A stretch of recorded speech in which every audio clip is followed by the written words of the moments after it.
और जो सबसे पहली लड़ाई हुई थी सिंघू बॉर्डर पर बैरिकेटर तोड़ने वाली, जो कुछ भी सबसे पहले चोट भी हमने खाई थी, आज भी निशान है। चुनाव है फिलहाल नहीं है ना, यूपी में साहब है अड़कर का हरकत भाज गया ब्लॉक क्या ढूंढ लो न कौन ढूंढेगा। इतने बड़े नेता जो अपने आप को समाज सेवी समझते हैं, मरने कटने के लिए उन्हीं को सबसे आगे करे, उन्हीं को मौका दें। तो कब लगा कि भाई किसानों की भी सराहना चाहिए और किसानों को इस आंदोलन को मजबूती प्रदान करनी चाहिए? ऐसा है भाई साहब, हम किसान पुत्र हैं, किसान के बच्चे हैं, किसान के घर में पैदा हुए हैं। जिस दिन से आंदोलन शुरू हुआ है, करनाल से जब किसान चल के आ रहे थे, उसी दिन से किसानों के साथ हैं। और जो सबसे पहली लड़ाई हुई थी सिंघू बॉर्डर पर बैरिकेटर तोड़ने वाली, जो कुछ भी सबसे पहले चोट भी हमने खाई थी, आज भी निशान है उस चीज़ के। उससे दूसरी बात ये है, आपका जो सवाल है उसका जवाब ये है कि भाई किसानों के साथ कब आए, शुरुआत से ही हैं और मरते दम तक रहेंगे साथ में। तो भाई साहब, आज आप किसान आंदोलन को कहाँ खड़ा मानते हैं? आंदोलन बहुत अच्छा है, जोश भी बहुत अच्छा है, लेकिन एक जैसे कि महाभारत में मछली की जो आंख थी, उसमें तीर मारने के लिए सिर्फ वो आंख दिखनी चाहिए थी, जो काम अर्जुन ने किया था। तो एक ऐसे ही अर्जुन की जरूरत है, यानी कि जो मेरे योद्धा हैं सबके अंदर जोश भरा हुआ है। एक ऐसी सुई की जरूरत है जिसके अंदर से एक माला पिरोई जार सब आर पार निकल जाए, यानी कि एक ऐसे फैसले की जरूरत है। आंदोलन ऐसी जगह पे खड़ा हुआ है, अब एक ऐसे नेताओं की टीम की जरूरत है जो इस आंदोलन को पार ले जाएं, कोई अच्छा फैसला लें, यानी कि टाल मटोल ना करो। उसने उसके कंधे पे जोड़ा टांग दिया, उसने उसके कंधे पे। सीधी बात यह है, कोई ना कोई फैसला लेना पड़ेगा। न्यूरोडा पे बैठे थे, ये काम करे थे, काम नहीं चल रहा, कोई ना कोई ठोस कदम आखिर में उठाना पड़ा है। भाई साहब, 400 से अधिक जवान शहीद हो गए, किसान शहीद हो गए, लेकिन सरकार टस से मस नहीं है। आखिर सरकार को इतनी मजबूती से खड़े होने की ये मजबूती कहाँ से मिल रही है, ये ऑक्सीजन कहाँ से मिल रही है सरकार को? सरकार टस से मस इसलिए नहीं है भाई, हरियाणा में चुनाव है फिलहाल नहीं है ना, नहीं है। यूपी में चुनाव है नहीं है ना, अभी नहीं, नहीं राजस्थान में है। बॉर्डर किन के लगते, दिल्ली को ही नहीं के लगते हैं, तो इनकी वोटों की सरकार को जरूरत ही नहीं है। सरकार क्यों सुनेगी? सरकार जब सुनती है, सरकार का हम अच्छे तरीके से गला दबा दें, क्योंकि आपको भी पता, राजा जो होता है वो एक होता है, प्रजा जो होती है वो नेक होती है। और राजा की प्रजा तो पिंडी का प्यार है। राजा ने ये बेरा हुआ है कि जब प्रजा चिंगर की तनकी तो लोकड़ न संग ही नहीं पावे। उदाहरण के तौर पर हमारा खट्टर साहब है, अड़कर का हरकत भाज गया ब्लॉक क्या ढूंढ लो न कौन ढूंढेगा।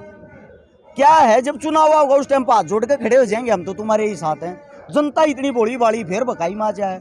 हर बार इन नेताओं का यही काम होता है, 5 साल में सिर्फ 1 महीना दिखते हैं, आखिरी महीना पोस्टर लगाने में, प्रचार करने में, दारू में, शराब में, शबाब में, यह काम करने के लिए नेता चुनते हैं। मैं आपसे पूछना चाहता हूं, हम किसी भी नेता से सवाल नहीं कर सकते, जवाब नहीं कर सकते।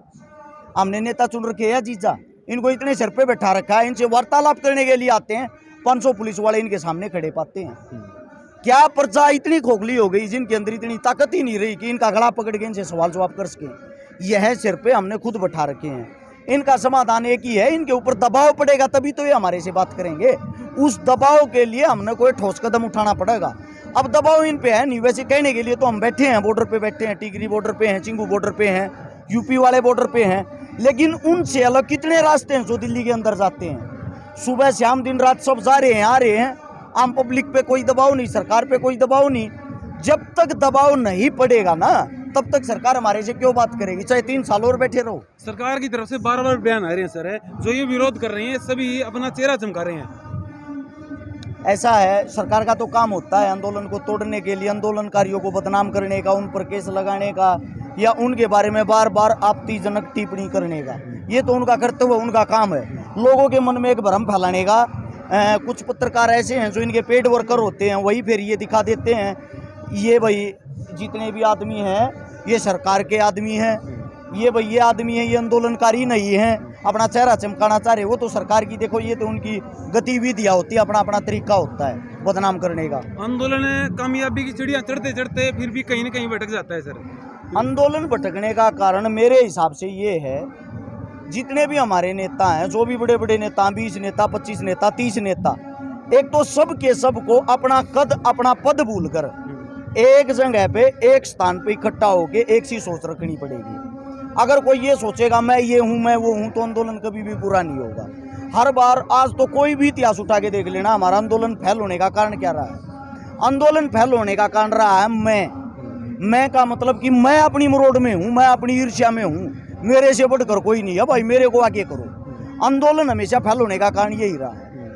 आंदोलन जब सक्सेस होगा, सब अपना कद और पद एक जैसा देखेंगे, और सब जो काम करेंगे ना, वो एक पर्दे के पीछे एक पर्दे के नीचे करेंगे। एक सी रिदम में एक सी लाइन में जब हम काम कराएंगे 100% हम कामयाब होंगे। कामयाब जब होंगे मिलजुल कर ईब कोई न कोई ठोस कदम उठाना पड़ेगा। लोगा में तो जोश भर रहा, लोग तो न्यू कहने लग रहे बूढ़े बूढ़े भी न्यू बताओ करना के है, मरणती भी तैयार है इस्तवत्ती के हो है। बिल्कुल। तो उनको रास्ता तो दिखाओ, नेता होता है रास्ता दिखाने के लिए। जब नेता रास्ता दिखाओगा जब तो वे चलेंगे। ऐसे ऐसे आदमी भाई साहब इनको ये बोल दिया ना बम बांध के अपने शरीर पर रेल के कूद जाओ, वे कूदने तैयार हैं। लेकिन उनकी कुर्बानी के बाद अगर उनकी कुर्बानी का फायदा ही नहीं हुआ तो कुर्बानी क्यों देनी? कम से कम रास्ता तो ऐसा बताओ। अब यहाँ पे 2 किसान शहीद हो गए, आपको पता, आपने अभी वीडियो भी बनाई है। सोचने की बात ये है, ये बेचारे जो 2 किसान चले गए ये हमारे लिए ही तो आएंगे। अब इनकी कुर्बानी व्यर्थ चली गई, ये हमारे को ऊपर जाके भी गालियाँ देंगे।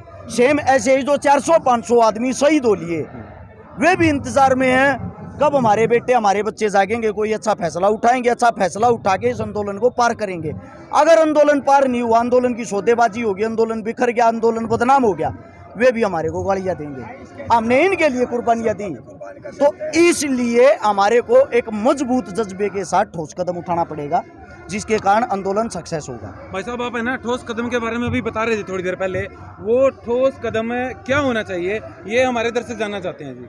मैंने तो आज से जब आंदोलन शुरू हुए ना 15 दिन हुए थे, जब भी बता दी थी, अगर आंदोलन जल्दबाजी में ज्यादा दबाव सरकार पे बनाना ना, सरकार हमारे से ऐसी बात नहीं करेगी। दिल्ली है सबसे मेन मंच, दिल्ली है, दिल्ली के दरबारों में हमने बात करनी है। वहाँ हमारी बात जब पहुंचेगी, दिल्ली में जाने वाले सबसे पहले तो पानी को रोक दिया जाए, हर एक रोड को रोक दिया जाए, हर एक रेल को रोक दिया जाए, जितने भी संसाधन है सबको रोक दिया जाए। हमारे घर से जो दूध सब्जी फल घी चून जो भी हमारे घरों से जाता है सब पे रोक लगा दी जाए। दिल्ली के आसपास के इर्द गिर्द के कम से कम 50 रोड ऐसे हैं जो दिल्ली के अंदर एंट्री करते हैं, उन सब रोडों को रोका जाए। और सबको एक बात बताई जाए, हमारा आंदोलन सिर्फ 15 दिन चलेगा, 15 दिन तक हमने एक रहना है। और एक गाँव में मुनादी करवा दो भाई, हमारे बच्चे जो किसान के बेटे किसान के बच्चे पुलिस में लाग रहे हैं, चाहे DTC में लाग रहे हैं, चाहे क्या में भी लाग रहे हैं, दिल्ली में नौकरी करने वाले, वे 15 दिन तक अपनी छुट्टी ले लो और हमारा साथ दो, कोई भी नौकरी पर नहीं जाता। क्योंकि दिल्ली के अंदर जितनी भी सरकारी जो भी एजेंसियां हैं, सरकारी जो भी कर्मचारी हैं, वे सब के सब हरियाणा के, यूपी के और राजस्थान के। जब हम सब एक मन बना के अपने घरों में रहेंगे, पानी को रोक देंगे, दूध को रोक देंगे, सब्जी को रोक देंगे, क्या खाएंगे भाई वे, क्या पिएंगे? उसके बाद क्या होगा, हमारे को बात करने के लिए बुलाया जाएगा, वार्तालाप करने के लिए, तब आप अपना पक्ष रखो और वार्तालाप करो। नहीं, मोदी जी तो कह रहे हैं कि 1 कोल की दूरी है, वो 1 कोल की दूरी 6 महीने हो गए सर, पूरी नहीं हुई क्या? वो 1 कोल की दूरी बंगाल चुनाव से पहले थी, स्टंट था ना वो, कि हो सकता लोग इसी भावनाओं में बह कर हमारी तरफ आ जाएं। अब कहाँ वो स्टंट, अब तो खत्म हो गया, चुनाव हो गया, स्टंट खत्म। नहीं, पश्चिम बंगाल में किसानों ने झटका तो जोर का झटका जबरदस्त दिया है सर, जोर से ही दे दिया।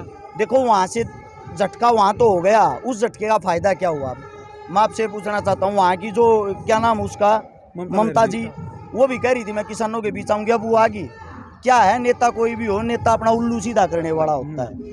हमारी लड़ाई हमारे से ही पूरी होगी, हमारे को ही पूरी करनी पड़ेगी, जिसके लिए हमें एकजुट होकर लड़ना पड़ेगा और ठोस कदम उठाना पड़ेगा। अंत में सरकार को सीधे सीधे क्या कहना चाहोगे सर? अंत में सरकार को क्या कहना है, मैं तो मेरे भाइयों से एक विनती कर सकता हूँ, एक रिक्वेस्ट कर सकता हूँ, आपका बच्चा आपका बेटा होने के नाते मैं ये कहना चाह रहा हूँ, इस लड़ाई को एकजुट होकर कैसे भी पार करें।